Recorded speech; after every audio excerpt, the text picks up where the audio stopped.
Should e-collars be banned in the UK now? My own personal opinion is absolutely not. They save dogs' lives on a regular basis. They keep them out of the rescue centres. They make sure that livestock are safer. They make sure that wildlife is safer. Horses live in electric fencing every single day. They don't live in constant fear. They understand if I touch that, it's not nice. I better stay away from that. And they're very sensitive animals. They're animals that, like, if they're uncomfortable, they're gonna let you know. So if they can live surrounded by an electric fence that's way, way, way higher than an e-collar, then why is it unnecessary to have an e-collar on a dog?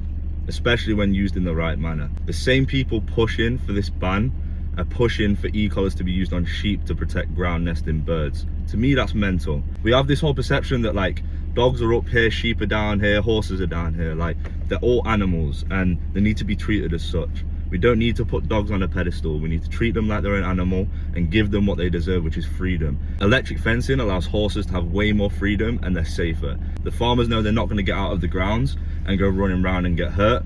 And it's the same with livestock, exactly the same. So it protects them, it keeps them safe, and the e-collar is used exactly the same way. Now, yes, it's remote and it's not in a fixed pinpoint location, but it can be used in exactly the same way, and it is a safety tool. It saves dogs' lives on a regular basis. Like I said, it keeps them out of the shelters, it keeps dogs from being put down, it keeps them from going on medication that has side effects that the e-collar never would have. And there's plenty of studies that have been pushed by a lot of force-free trainers that are very flawed, like very, very flawed. If you look deep into this, I'll do a whole video separate on this, but these studies are very, very, very flawed.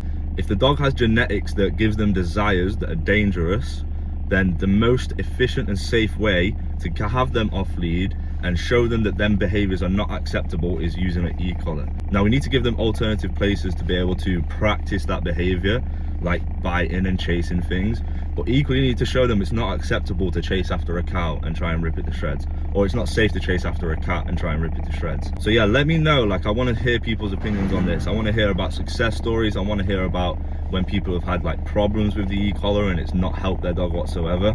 I think it's an important conversation that needs to be had without arguments. We need to all come together and genuinely have a proper conversation about this without just arguing about the benefits and arguing about the negatives and citing studies that are extremely flawed.